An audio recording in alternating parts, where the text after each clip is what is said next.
Hello friends, good morning. কেমন আছো? ভালো আছো না? আমিও ভালো আছি, আর ভালো থাকাই কথা। আজ আমি মাই হ্যাপি লাইফস্টাইল থেকে আসছি। আজকে আমি একটা রেসিপি নিয়ে এসেছি, ইয়ে সজনে পাতার শাক। সজনে পাতা দিয়ে আলু আলু আর বেগুন দিয়ে করব। খুব ভালো লাগে খেতে সজনে পাতার শাকটা, আর খুব টেস্টি হয়। তো তোমরা আজ দেখো আমি কী করে বানাই। শুরু থেকে একদম লাস্ট অবধি পুরো দেখবে, বুঝলে? আর আমাকে সাবস্ক্রাইব করো, লাইক করো, শেয়ার করো। দেখো এখন আমি বানাচ্ছি।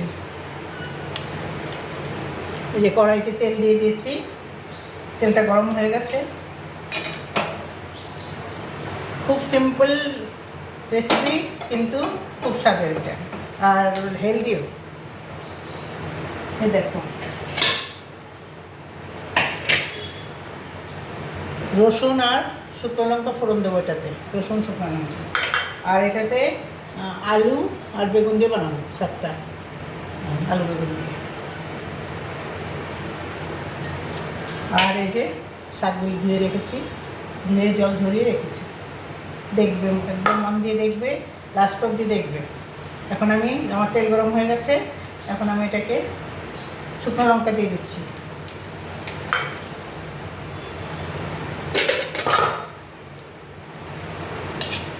শুকনো লঙ্কাটা একটু লাল হবে।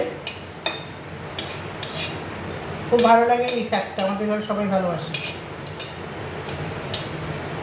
দেখো, তারপরে দিলাম রসুনটা।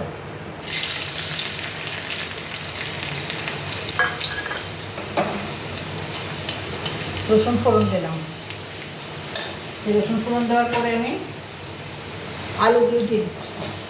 আলুগুলি একটু ভাজা ভাজা করতে হবে।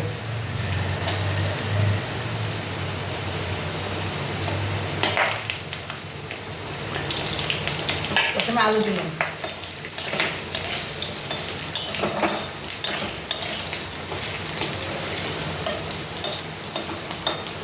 রসুন ফোড়ন দিলে গন্ধটা খুব ভালো আসে।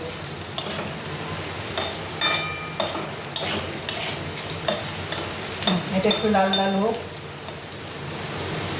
বানাতেও টাইম লাগে না, আর বেশি কিছু লাগাতেও লাগে না এই রেসিপিটার মধ্যে, আর খুব স্বাদ হয় খেতে। একটা হেলদি শাক।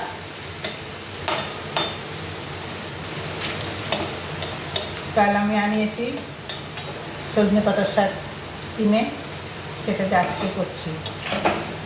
সজনে পাতা একদিন আগে আনলেই ধরতে থাকে সমানে, ধরা একদম যখন ছাড়াতে বসি তো ঘরের মধ্যে একদম নিতেও করতে থাকে, খুব তাড়াতাড়ি ধরে যায়। কিন্তু তাজা আছে এখনো শাকগুলি। পাতাগুলিও ছিল বড় বড়, দেখো কত বড় বড় পাতা আছে।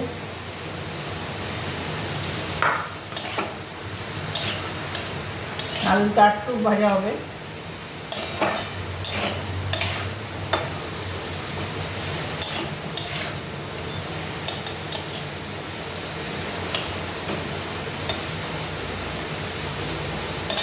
আলুটার মধ্যে এখন নুন দিয়ে দিই, লবণ।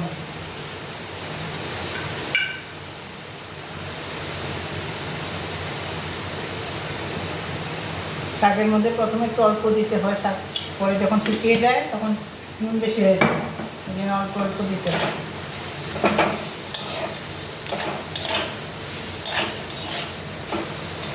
তারপরে দিয়ে দিলাম ওই একটা ভাজা এটা বেগুন মুড়ি।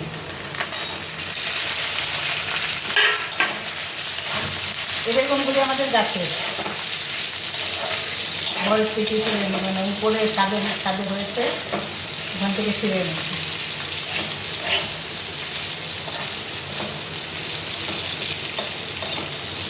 এই শাকটাতে না এই আলু বেগুন দিলে খুব ভালো লাগে, সজনে ডাঁটার শাকে। এটা ছাড়াও বানানো যায়, কিন্তু এই আলু বেগুন বেশি আলাদা স্বাদ হয়। আমি তো প্রায়ই বানাই, খুব ভালো লাগে আমাদের কাছে। এটাও একটু ভাজা ভাজা হবে।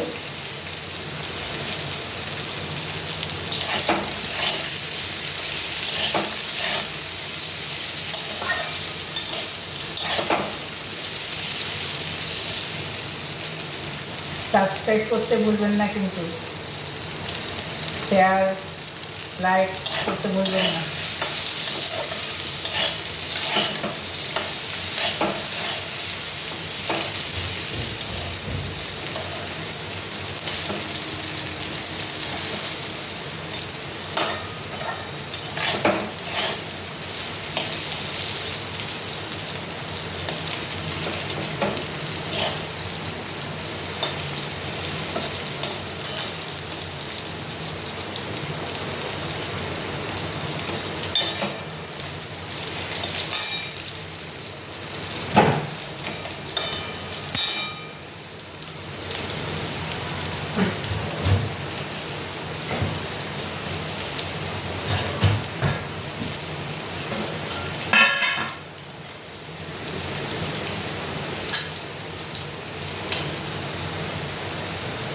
হলুদ দিয়ে দিচ্ছি,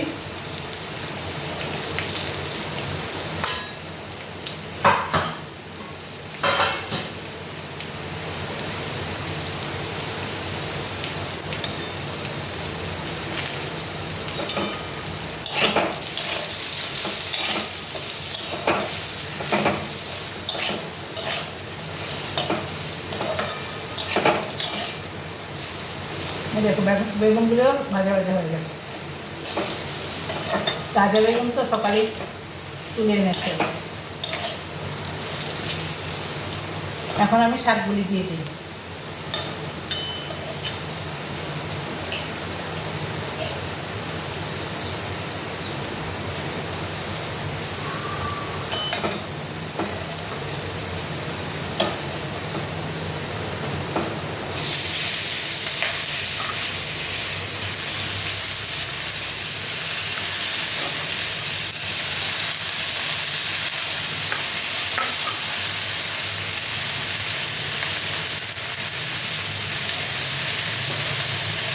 ছোটো ছোটো পাতা তো হাতে একদম আটকে যায় বারবার। এই দেখো কিরম আটকে গেছে।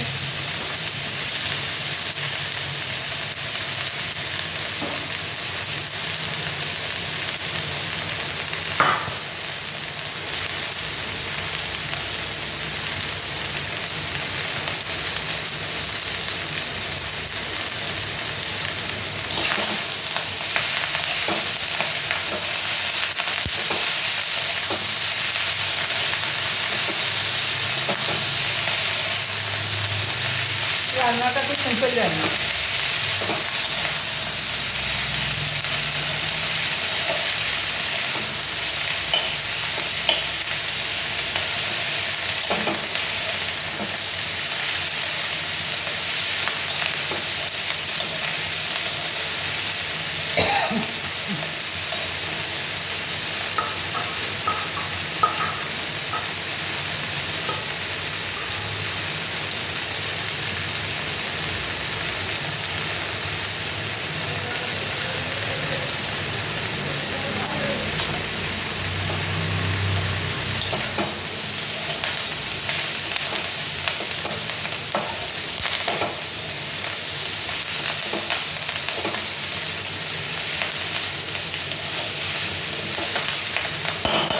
দেখো শাকটা ভাজা ভাজা হয়ে গেছে। এটা আমি ভাজা ভাজা রাখবো না, মাখা মাখা রাখবো।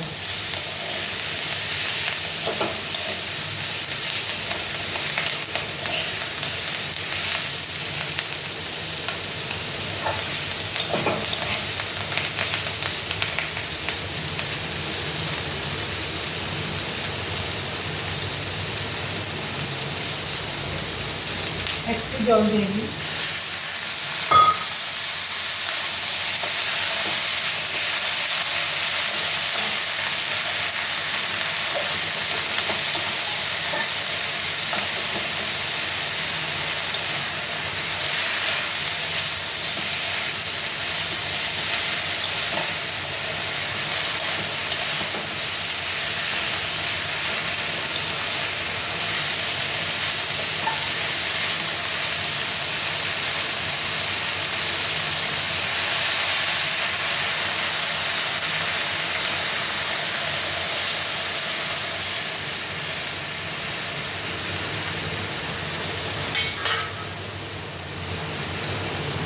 একটু ঢেকে দেবো। এর সঙ্গে শাক, আলু, বেগুন নরম হয়ে যাবে একদম।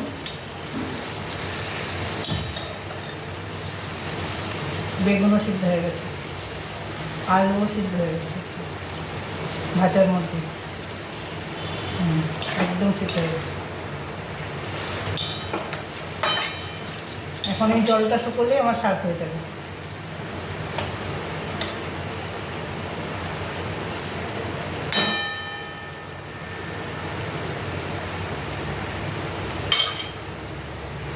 একটু ঢেকে দিই, তাড়াতাড়ি হবে। এটা যত হাতের থেকে ছাড়াচ্ছি তত হাতে লাগছে, চিপকে যায় একদম হাতের মধ্যে।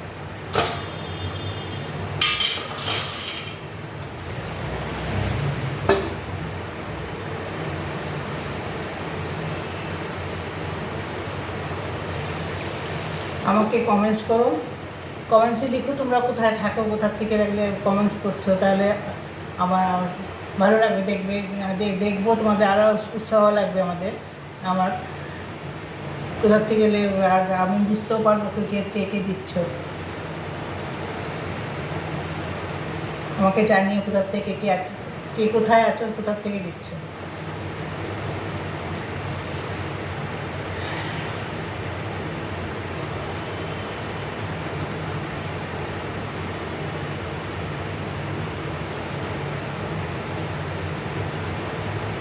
আজকে আলুর দম করেছি, আলুর দমটা আরেকদিন দেখাবো। আজকে যে করেছি এটা আলুর দমটা, এটা আরেকদিন তোমাদেরকে দেখাবো।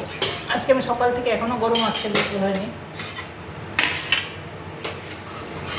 রান্না আমার হয়ে গেছে, এটি লাস্ট রান্না ছিল। এই দেখো আলুর দমটা অনেকখানি করেছি, খুব ভালো মতো করেছি জানো। ওই মাংসের মতো, মাংসের মশলা যেটা আমরা যে মাংসের মশলা যা দিই ওইটা, এই আলুর দমটা তো মাংসের মশলা আমি মিক্সিতে করে নিয়েছি।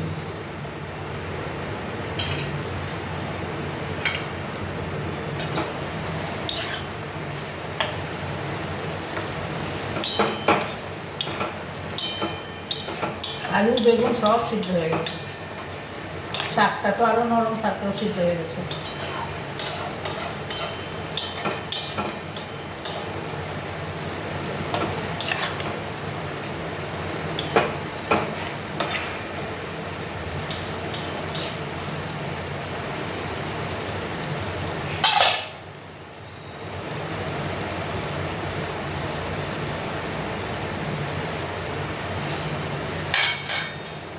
আর একটু শুকা,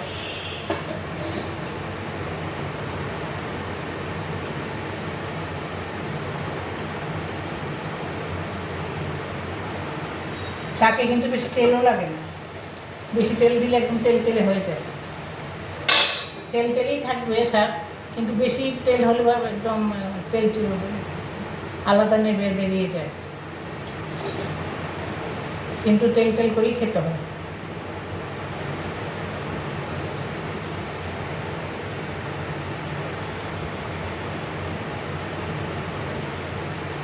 এখন দেখেছো তো আমার এটা পুরোটা, মানে আর কিছু দেওয়ার নেই, এখন এটার জলটা একটু শুকালেই হয়ে যাবে।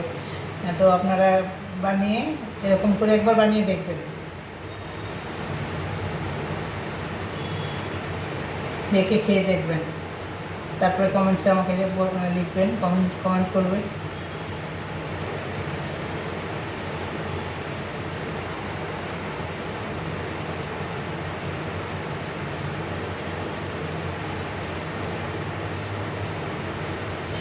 এখন হয়ে গেছে।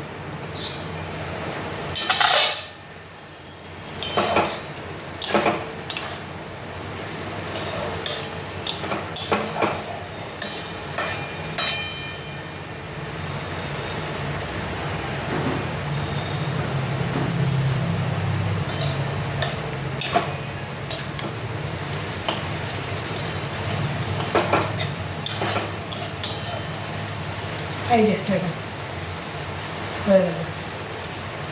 এখন যে আপনাদের আমার